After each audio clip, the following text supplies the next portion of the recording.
우리가 생각하지 못하는 방법과 우리가 생각할 수 없는 그러한 계획을 가지고 인도에 나가시는 것을 믿어야 합니다. 제가 미국에 이렇게 오게 된 것도 저는 상상할 수 없는 하나님의 인도하심으로 이곳에 오게 되었습니다. 누구 하나 미국에 와서 여기 오클라호마 중앙장로교회에 앉아서 같이 예배 드리리라 우리는 어릴 적부터 생각해낸 사람은 아무것도 없을 것입니다. 그런데 내가 지금 여기에 서서 하나님의 말씀을 전하고 여러분과 함께 신앙의 공동체를 이루어 나가고 있다라고 하는 그 자체가 하나님의 기적인 것입니다. 하나님이 여러분들을 부르셨다는 사실을 꼭 믿으시기를 주의 이름으로 축복합니다. 그렇다면 하나님께서는 여러분이 생각하는 그 이상의 방법으로 또한 여러분들을 인도해 나가실 것까지도 믿을 수 있기를 바랍니다. 요셉이라고 하는 인물은 어릴 적에 꿈을 꿨습니다. 곡식단들이 12개가 있는데 각 형제들의 곡식단들이 자기를 향하여서 자기 곡식단을 향하여서 다 하나같이 절을 하는 그런 꿈을 꿨습니다. 그리고 얼마 후에 또 꿈을 꿨는데 이번에는 해와 달과 11개의 별들이 다 자기를 향하여서 절을 한다는 거예요. 그 이야기를 어머니 아버지 또 형제들에게 얘기를 한 순간부터 갔더니 이 형제들은 요셉을 엄청 미워하고 있었는데 아버지가 편애한다는 사실을 가지고 거기에다가 이런 꿈까지 얘기했을 때에 이 형제들은 때려 죽이고 싶었습니다. 미움과 시기가 그 속에 가득 찼던 것이었습니다.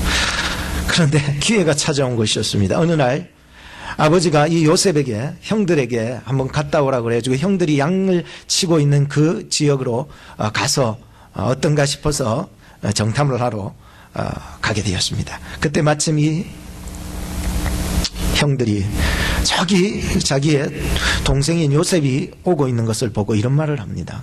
저기 꿈꾸는 자가 오고 있는도다. 그것은 정말로 그가 하나님의 꿈을 가지고서 걸어오는 자라고 보지 않았고 정말로 우리를 너무 마음속에 미움을 가지게 했던 한 인물을 향해서 지칭했던 말이죠. 저놈이 오면은 우리가 이 구덩이 속에 우물 구덩이에요. 물이 하나도 없어 말라. 그 구덩이 속에 빠뜨리자, 죽이자. 그리고 아버지한테는 그냥 모른다고 얘기하면 되겠다는 생각을 가지고 그를 죽이려는 계획을 가지고 있었습니다. 드디어 요셉이 도착했을 때에 그 형제들은 모조리 다 그를 잡아서 그 구덩이 속에 집어넣게 되었습니다. 그때였습니다.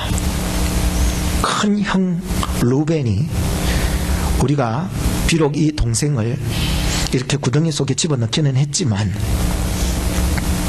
나중에 아버지에게 도로 돌려줘야 되겠다는 생각을 가지고 너희들 내가 잠시 어디 잠깐 갔다 올 테니까 내 동생, 우리 동생 생명만은 절대로 건드리지 말고 있거라. 왜냐하면 그 마음속에 다시 돌아올 때에 이 동생을 끄집어내서 아버지께로 돌려보내려고 생각을 했었기 때문이었습니다. 그런데 형이 잠시 자리를 비운 사이에 때마침 왜 미디안 상인들이 지나갔는지 모르겠어요. 성경에 보면 이스마엘 족속이라는 이런 얘기를 던지고 있지만 같은 말이에요. 이 미디안 족속들이 그것을 지나가고 있었습니다. 그때 유다가 말합니다. 우리 동생을 죽이지 말고 그렇다면 혈육이니까 이 동생을 저 사람들에게 팔아넘기자. 그래서 유다의 말을 듣고서 이 동생을 그 미디안 상인들에게 팔아넘깁니다. 그때 받은 돈이 은 20개였습니다. 예수님께서는 은 30에 팔렸지만 요셉은 은 20개에 팔리고 말았습니다. 요셉은 드디어 이 미디안 상인들에 팔려서 애굽으로 가게 됩니다. 그때 마침 루벤이 어디 갔다가 옵니다. 맏형이기 때문에 와보니까는 요셉이 벌써 팔리고 없네요. 그래서 너무 자책감에 내가 지키지 못하는 그 마음에 그만 자기 옷을 찢으면서 내 동생 어디냐? 나는 어떻게 해? 나는 어떻게 하면 되겠어? 라고 하면서 자책감에 자기가 견딜 수 없어 옷을 다 찢어버립니다. 자기 옷을. 그리고 요셉은 애굽으로 팔려갔어요. 종살이를 합니다. 그리고 그 팔려간 그 집이 보디발 장군이라는 집인데, 그 장군의 집에서 그만 그 부인이 자꾸 자기를 유혹해서 그 유혹을 뿌리치고 도망가다가 그만 누명을 써서 감옥에 들어가게 되었습니다. 요셉은 꿈을 꿨잖아요. 과연 이것이 하나님의 주신 꿈이라면은, 뭔가 인생 속에서 고난이 찾아오지 않고 뭔가 인생이 형통하게 잘 풀릴 줄 알았는데, 하나님이 주신 그 꿈을 가지고서 살아가다 보니까는 그의 인생 가운데서는 엄청난 고난들의 연속이 찾아왔습니다. 왜 하필 내가 그곳에 가게 되었을까? 왜 하필 그날 아버지가 나를 하여금 그곳에 가라 했을까? 왜 하필 루벤 형님이 왜 그 자리에 잠시 자리를 비웠을까? 왜 하필 내가 이렇게 팔리기 위하여서 이 미디안 상인들이 때마침 그때 그곳을 지나갈 수밖에 없었을까? 왜 하필 내가 보디발 장군의 집에 팔려갈 수밖에 없었을까? 왜 하필 그 여자가 나를 유혹했는데 내가 피하다가 그만 그곳에 누명을 써서 감옥에 들어갈 수밖에 없었을까? 내 인생은 왜 이렇게, 하필 왜 이렇게 꼬이고 더 꼬이고 가도 고난의 연속일까? 하나님이 내게 주신 꿈은 개꿈 아닐까?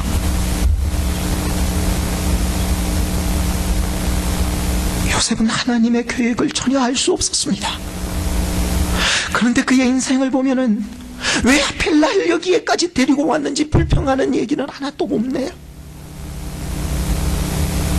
우리가 살아가면서 왜 그럴까? 왜 이런 고난이 오고, 왜 이런 시련이 오고, 왜 마침 그때 그 사람을 만나게 됐고, 왜 마침 그렇게 나에게 고난이 찾아오고, 왜 하필 내가 누명을 덮어씌고 감옥 같은 인생을 왜 살아가야 되는지 나는 전혀 알 수 없지만은, 하나님께서는, 꿈을 주신 하나님께서는, 그 꿈을 주시고 선택하고 부르신 하나님께서는, 우리는 알 수 없지만 그 어떤 상황과 그 어떤 환경 속에서도 하나님은 함께 계셨고, 하나님은 그를 붙잡고 계셨고, 그를 도우시고 계셨고, 그를 계속해서 인도해 나가고 계셨다는 것을 알 수 있었습니다. 저는 지난 주간에 큐티를 하면서 요셉의 눈물을 보았어요. 요셉은 정말로 드러내놓고 우는 사람이 아니었더라고요. 6번의 눈물을 다 제가 이렇게 보면서, 흘린 눈물들을 보면서 울었는 거예요. 근데 하나같이 남들 앞에서 내 운다고 내 자랑하면서 우는 건 나 좀 알아달라고 우는 사람 아니었어. 그냥 뒤로 돌아서서 남들 볼까봐 그냥 하나님 앞에서 그냥 운 거예요. 뒤로 돌아서서 너무나도 나를 팔려갈 때에도, 내가 애굽에 종살이 할 때에도, 내가 억울하게 감옥에 갇혀 있을 때에도 하나님 앞에 엎드려서 운 거야. 하나님 나의 눈물을 보소서. 어떤 사람은 막 내 자랑하며 우는 사람이 있는데 그거 아니에요. 올바른 신앙 아니에요. 주님 앞에 엎드려서, 모두가 주님 앞에 엎드려서 울기 시작한 거예요.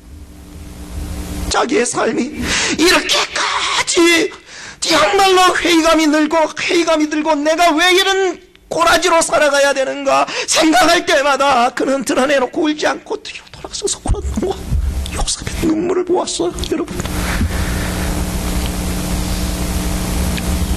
그러니까 하나님이 붙잡아 주셨어요. 하나님 앞에 우니까 하나님이 붙잡아 주셔.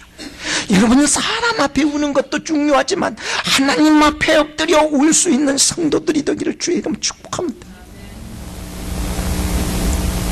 그가 나중에 총리가 되어서 형제들을 만났을 때 이런 말을 남깁니다.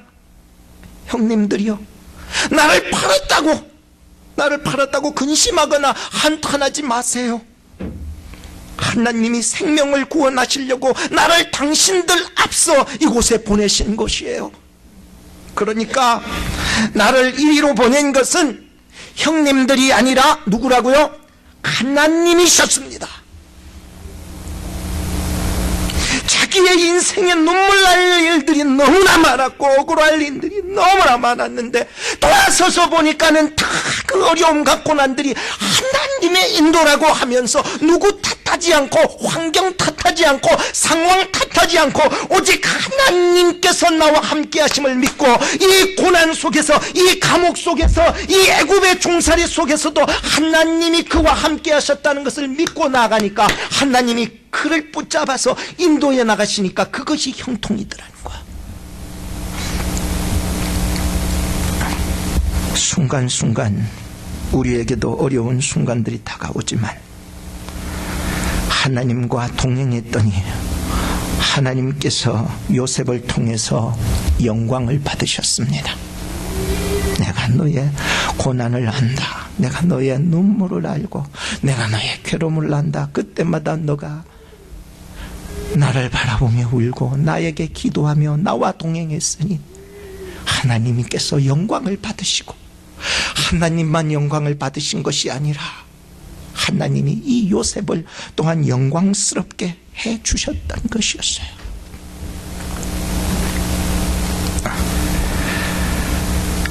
오늘 이 말씀을 가지고서 예수님의 말씀을 가지고 제가 앞서서 요셉에 대해서 말씀을 드린 것은 오늘 말씀과 연관을 시키기 위해서 그렇습니다. 첫째로 예수님은 영광스럽게 죽으셨어요. 저나 여러분들도 인생이 어떻게 살 수 있느냐도 중요하지만 어떻게 살 수 있느냐 중요하지만 어떻게 죽을 수 있느냐가 사실은 더 소중한 사람을 만들어 갑니다. 예수님은 영광스럽게 죽으셨어요. 31절에 보니까 저가 나간 후에 누가 나간 후에? 저가 나간 후에 가룟 유다가 나간 후에 가룟 유다가 나간 후에라고 말씀을 시작하는 거예요. 저는 이 한 말씀을 오늘 말씀을 전해야 되는데 이 말씀을 가지고 목사님 기도했더니 성령께서 저에게 주시는 음성들이 너무 많았어요. 근데 그 중에서도 오늘 한 가지 말씀드리고자 합니다. 저가 나간 후에 가룟 유다가 지금 밖으로 나가서 밖으로 찾아온 곳은 어디일까요? 대제사장들이었습니다. 그들이 예수님을 미워하는 거 알고 있었습니다. 가룟 유다는 제자들 중에서 제일 똑똑한 사람이었습니다. 그래서 이 기회를 틈타서 예수님을 악이용해서 팔아넘기면 나에게 돌아올 이익이 생길 것을 누구보다도 더 잘 알았습니다. 제자들은 하나같이 예수님이 높은 자리에 올라가면 내가 한 자리 얻을까 싶어서 했던 그런 사람들이었어요. 아직까지 예수님의 십자가의 그 사랑을 다 이해할 수 없고 그 길을 쫓아갈 수 없는 지경이었습니다. 그 중에서도 가장 현실적으로 기익적으로 계산해서 가장 자기의 이익을 따지고 정말로 현실적으로 가서 너무나 똑똑하다고 생각하는 그러한 사람이 가룟 유다였기 때문에 예수님이 자꾸 죽는다는 얘기를 하니까는 예수님 그렇다면 내가 팔아 해치워버리고 그냥 자기에게 떨어질 이익을 생각을 했을 수도 있을 것입니다. 여하튼 간에 이런 많은 생각들을 가지고서 지금 일어나서 밖으로 나가게 된 것입니다. 그러면 과연 이런 생각과 이런 행동을 가지게 했던 그 원인이 어디에서 일어났던가를 저는 13장 안에서 발견했습니다. 요한복음 13장 2절 말씀에 보면 마귀는 가룟 유다의 생각 속에 예수님을 팔려는 생각을 집어넣었다고 기록했습니다. 그리고 13장 27절에 보니까 사탄이 그 속에 들어갔다고 말씀하고 이제 드디어 본문 말씀에 보니까 저가 나간 후에라고 얘기를 하고 있습니다. 저가 나간 후에. 사랑하는 여러분, 생각하는 단계가 있어요. 그리고 행동하는 단계가 있어요. 사람은 이제 생각의 지배를 받는 단계에서 뛰어넘으면 굉장히 위험해져요. 생각까지는 저 사람이 미워졌는데 그것이 행동이 나가버리면 그것이 엄청난 죄가 일어나기 시작한 거예요. 지금 가룟 유다의 생각을 지배하던 그 사탄이 이제는 그 사람 속에 쏙 들어가니까는 이제는 행동을 지배하는 거예요. 전에는 생각을 지배했는데 이제는 그 속에 쑥 들어가 버리니까 그 다음에는 생각을 지배하기 시작한 거예요. 행동을 지배하는 거예요. 우린 살아서 이 생각의 단계를 뛰어넘어 행동이 마귀에게 잠시게 되면은 우리도 어떻게는 막장 드라마를 쓰게 된다라고 하는 것입니다. 생각했던 것이 행동으로 옮겨질 때 엄청난 위험, 엄청난 죄가 그의 말, 행동, 모든 것에서부터 드러나기 시작하는 것이었습니다. 예수님께서는 지금 가룟 유다가 일어나 밖으로 나갔을 때 그가 어떻게 할 것을 이미 알고 계셨습니다. 예수님은 알고 계셨어요. 그때 예수님께서는 이 상황을 이렇게 말합니다. 정반대예요. 가룟 유다는 마귀에게 잠시게 대해서 그렇게 행동을 하는데 예수님의 입에서 나오는 것은 이 가룟 유다와 정반대의 말을 하고 있습니다. 내가 하나님 안에서 영광을 얻었다. 여러분, 이 말씀이 이해가 되십니까? 저는 이 예수님이 가졌던 그 영광, 이 영광이라는 단어 속에 얼마나 깊은 뜻이 있는지 또 알게 되었습니다.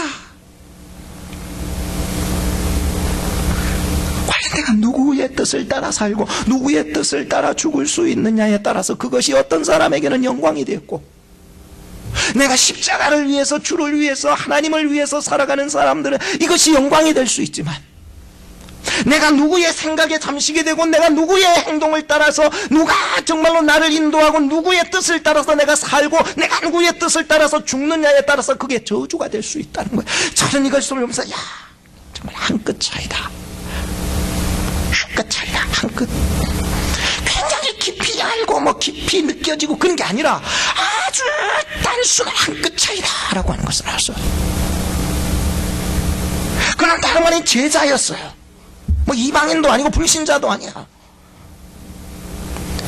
우리가 교회에 나와서 정말로 이렇게 앉아있지만은 우리가 잠식되고 우리 속에 사단이 들어서 우리로 하여금 누구의 뜻을 따라 살아가느냐, 이게 영광이 되느냐 저주가 되느냐라고 한 끗 차이들, 한 끗 차이. 부자는 죽어서 지옥 가서 영원한 불고통을 당할 때에 거지 나사로는 천국 가서 영원한 기쁨을 누렸던 이야기를 혹시 아십니까? 아십니까? 그때 이 부자였던 이 사람이 지옥 가서 본 게 뭔지 아십니까? 눈앞에서 본 게 뭔지 아십니까? 그것은 자기는 지옥에 있는데 눈앞에 보이는 거는 천국이더라는 거예요. 내가 그곳에 갈 수는 있지만 갈 수 없는 구렁이 하나가 있고, 내가 얘기를 하면 적적해서 다 들을 수 있을 정도의 거리가 눈앞에서 보인 거야. 아하, 천국과 지옥, 지옥과 천국은 먼 곳에 있지 않다는 것을 저는 알게 했습니다. 우리의 인생 속에서도 매 마찬가지인 게 이거 한 끗 차이더라고요. 내가 지금 누구의 뜻을 따라 살고 누구의 뜻을 따라 죽느냐, 그것은 한 끗 차이더라. 한 끗, 한 끗. 그 페이지에 한 페이지에 앞장과 뒷장이냐 차인 거야.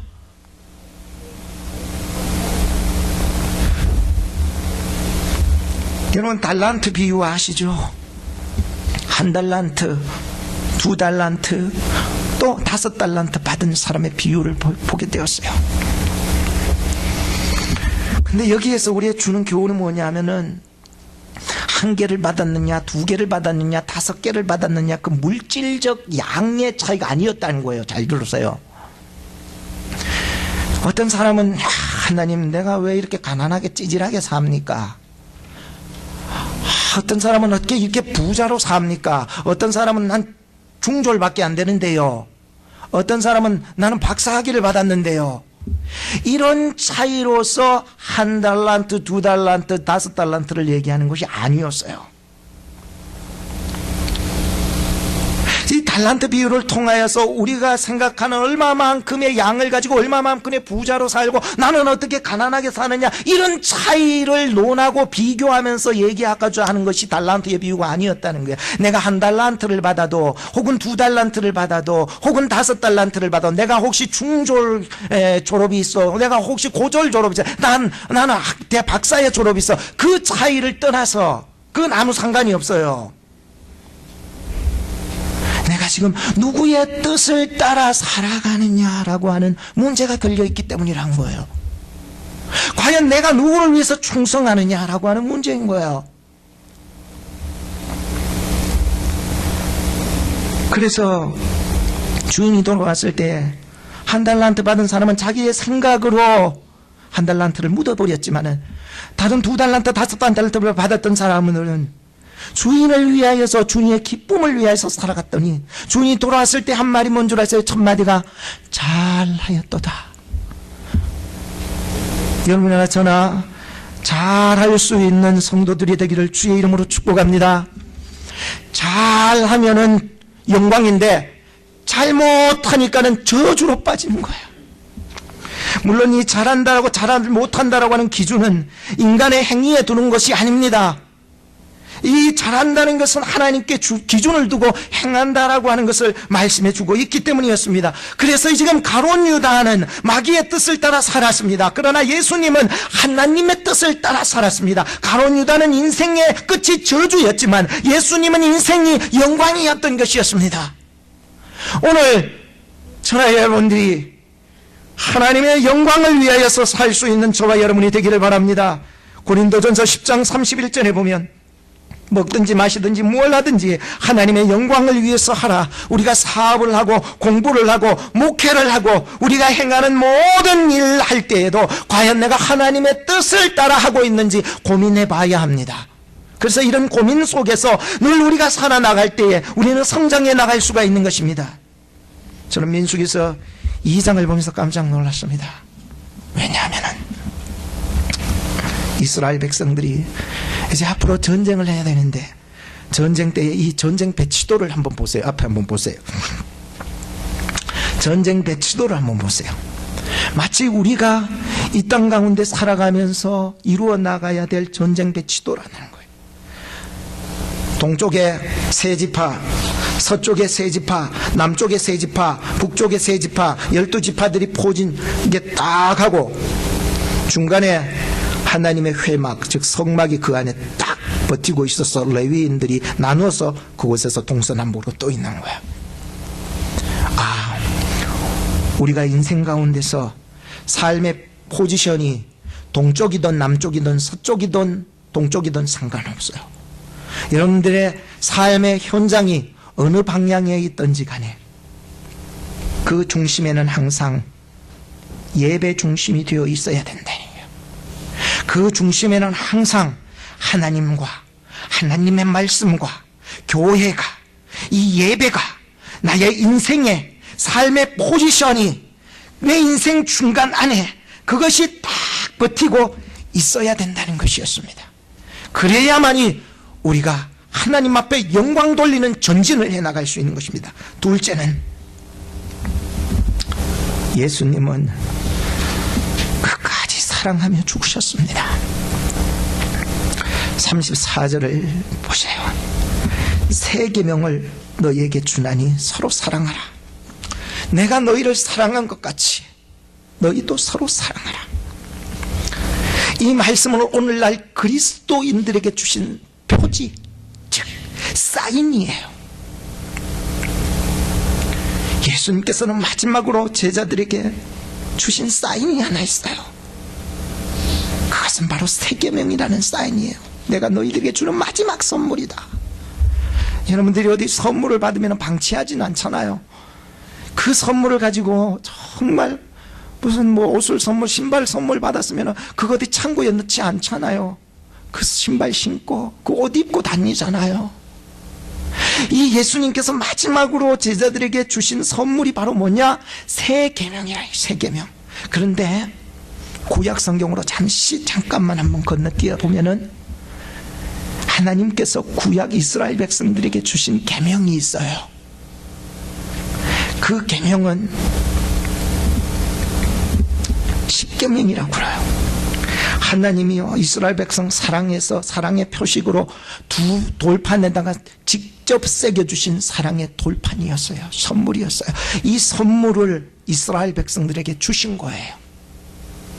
그런데 이 이스라엘 백성들이 하나님의 주신 이 두 돌판의 말씀을 선물로 받았는데 이 말씀을 그냥 예를 들자면 다락방에다가 그냥 올려놔놓고 10년이 가도 20년이 가도 그걸 꺼내보지도 않고 쓰지도 않는 거예요.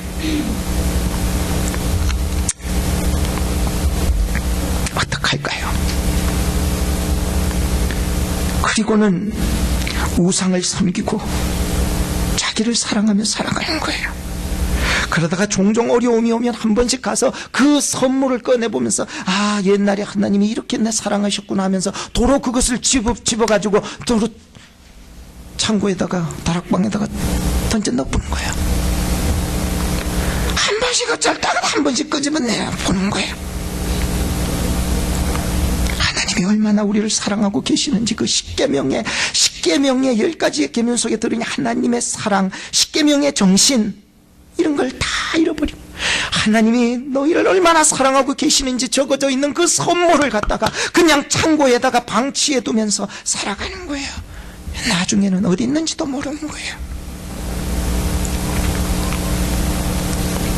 그들이 잃어버린 이 하나님의 사랑을 회복하시기 위하여서 하나님께서는 마지막으로 예수님을 이 땅에 보내셔서 하나님의 사랑을 십자가의 사랑으로 나타내 보여주셨습니다. 그것은 위로 하나님을 사랑하고 옆으로는 이웃을 사랑하라는 십계명의 정신, 이 두 돌판에 적혀있던 하나님의 사랑과 이 두 돌판에 하나에 섞여있던 이웃에 대한 사랑의 말씀을 예수님을 마지막으로 보내주시면서 다시금 깨어진 그들의 이 말씀들을 회복시켜 주신 거예요. 몸소 예수님이 오셔서 이 땅에 오셔서 십자가를 지시며 위로는 하나님의 사랑을 회복하고 옆으로는 내가 너희를 사랑한 것 같이 너희도 서로 사랑하라라고 하는 이 사랑을 몸소 십자가로 보여주셨어. 이것이 바로 내가 너희들에게 주는 마지막 십자가의 선물이다. 십자가의 선물이다. 이게 바로 새 계명이라는 거예요. 십자가의 정신, 새 계명의 정신. 사랑하는 여러분, 여러분이 혹시 지금 주머니 속에 핸드폰이 들어있습니까? 네, 저도 들어있습니다. 여기 보세요. 들어있습니다. 핸드폰이 들어있습니다. 들어있습니다. 과연 내가 우리 주님을 이 핸드폰보다 못하게 여기며 살아가지 않느냐는 거예요. 핸드폰은 한 주머니에 넣고 돌아다니면서 예수님은 어디 있는지 모르는 거예요. 그냥 다락방에다가 처박아 놔놓고 예수님의 그 십자가의 사인이 오늘날 그리스도인들에게 안 보인다는 거예요. 많은 세상 사람들이 당신을 욕하고 교회 안에서도 나를 향하여서 욕할 때 내 모습 속에 과연 예수 그리스도의 십자가의 사인이 내 삶 가운데 드러나고 있는지 우리는 한번 살펴볼 필요가 있지 않냐는 것입니다. 많은 기독교인들이 예수님이 주신 이 새 계명, 이 사랑이요 없어요. 그러니까 세상 사람들한테도 기독교인들이 손가락질 받고 사는 거예요. 살다 보니까는 예수님을 어디다가 방치해 놔놓고 내 멋대로 내 뜻대로 살다가 나중에는 주님이 어디 있는지도 모르는 그러한 삶. 여러분들은 십자가의 의미를 모르십니까? 왜 십자가에 못 박혀 죽으셨는지 주님이 정말 십자가의 그 의미를 모르십니까? 저는 하나님의 말씀의 대리자로서 여러분들에게 지금 촉구하는 것입니다. 이제라도 우리가 하나님을 사랑하기를 예수님이 하나님을 사랑하심처럼 사랑하십시오. 이제라도 이웃 사랑하기를 예수님이 우리를 위해서 사랑하심처럼 사랑하십시오. 그냥 여러분들의 삶을 통하여서 십자가의 사인이 그리스도의 표지가 여러분들의 삶을 통하여서 드러나게 될 텐데 그렇게 되면은 35절의 말씀이 이해가 되는 거예요. 그러면 모든 사람이 그런 삶을 통하여 그 사람이 예수님의 제자라는 것을 알게 될 것이라는 거예요.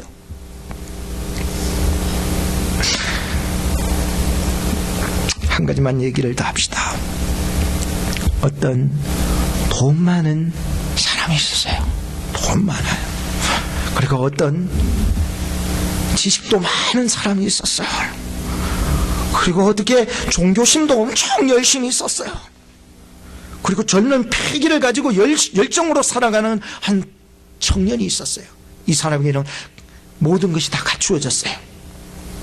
이 사람이 예수님을 찾아와서 그런 질문을 던졌습니다. 예수님, 내가 무슨 선한 일을 해야 영원한 생명을 얻을 수 있습니까? 다른 말로 하면, 다른 복음서가 이렇게 주면 변주어 보면 내가 무슨 일을 해야 구원을 얻을 수 있습니까? 이 말인 거예요. 그때 예수님께서 그런 말씀을 하셨습니다. 선한 일을 왜 내게 묻느냐? 선한 이는 오직 하나님 한 분이시니라. 그리고 너가 생명에 들어가려면은 계명을 지키라. 이 청년이 곰곰이 생각해 보니까 자기가 어릴 적부터 종교심을 가지고 살았던 사람이라 보니까 내가 계명을 다 지켰거든요. 그때 물었어요. 어느 계명을 말씀합니까? 예수님 하니까 예수님께서 말씀하시기를 살인하지 마라, 간음하지 마라, 도적질하지 마라, 거짓 증거하지 마라, 내 부모를 공경하라, 내 이웃을 내 몸과 같이 사랑하라. 이 청년이 가만 생각하니까 내 이 모든 것들은 다 어려서부터 지켰다는 거예요. 아직도 내게 뭔가 부족합니까? 내가 뭐 부족한 것 한 가지라도 있습니까? 라고 했을 때 예수님께서는 이렇게 말씀하셨습니다. 너에게 부족한 것 한 가지가 있다.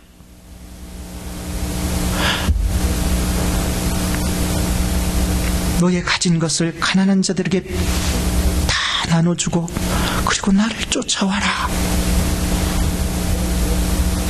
이 사람이 재물이 많은 거로 말씀을 듣고 고민하면서 근심하면서 자기 집으로 가버렸습니다. 오늘 우리에게 부족한 것 한 가지가 뭔지 좀 발견하고 예수님을 쫓아가는 제자로 설 수 있는 그리스도인이 될 수 있다는 것, 이 한 주간 여러분 고민하는 숙제로 내드리겠습니다. 과연 여러분들에게 한 가지 부족한 것이 무엇일까요?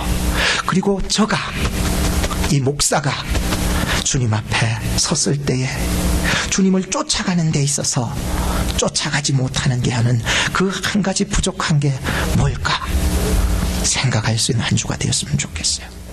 결론적으로 앞에 그림을 하나 보세요. 이게 뭘까요?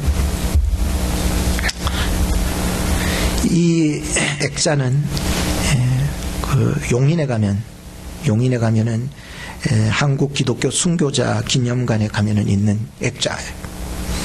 근데 이런 액자 안에다 순교자들의 얼굴이 다 걸려 있는데 이 하나만은 그 안에 순교자의 얼굴이 없어요. 거울이 달려 있어, 거울이. 그래서 사람들이 순교자들의 모습을 다 보고 마지막으로 이 같은 액자 안에 들어있는 그 거울을 보면서 그 밑에 글자를 보는 거예요.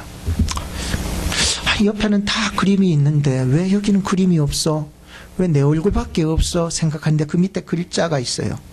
나도 순교자가 될 수 있다. 같이 한번 기도하겠습니다. 이 시간 우리 함께 기도할 것은 하나님, 나에게 부족한 한 가지를 찾아가는 이 한 주간 되게 하소서. 주를 따르기 위해서, 그리스도인 되기 위해서, 영생 얻기 위해, 구원받기 위해 예수님 앞에 딱 섰는데 과연 내가 한 가지 주님을 따라가지 못하게 하는 나의 한 가지 부족한 게 뭘까요? 고민하는 이 한 주간 되게 하시고 이걸 찾을 수 있게 주님 도와주세요. 기도하시기 바랍니다. 둘째는 영광스럽게 살고 영광스럽게 죽을 수 있게 해주세요. 셋째는 서로 사랑하며 살게 해주세요. 이건 내 사랑이 아니라 예수님이 나를 사랑하심처럼 사랑하고 이렇게 사랑할 수 있는 사랑들을 기도하시기, 같이 한번 기도하도록 하겠습니다. 하나님 아버지, 감사합니다. 이 시간에도 정말 우리에게 주신 귀한 말씀을 통하여서 고민하지 않는다면 우린 성장이 없습니다. 이 말씀을 듣고 내 속에서부터 주님 앞에서 내가 주를 따르지 못하게 하는 그 나의 부족한 한 가지들을 찾아갈 수 있는 이 한 주간 되게 하여 주시옵소서. 나는 영생을 소유하고 구원을 소유하고 예수님을 따르기 위해서 정말로 내가 한 가지 부족한 것이 무엇인지 주님 이 시간 또 이 한 주간 고민하게 하여 주옵소서. 그리하여서 다음 주에는 이 해답을 얻고 주님 앞에 설 수 있는 귀한 우리들 되기를 소망합니다. 하나님, 예수님께서는 하나님의 뜻을 위하여서 영광스럽게 살고 영광스럽게 죽었습니다.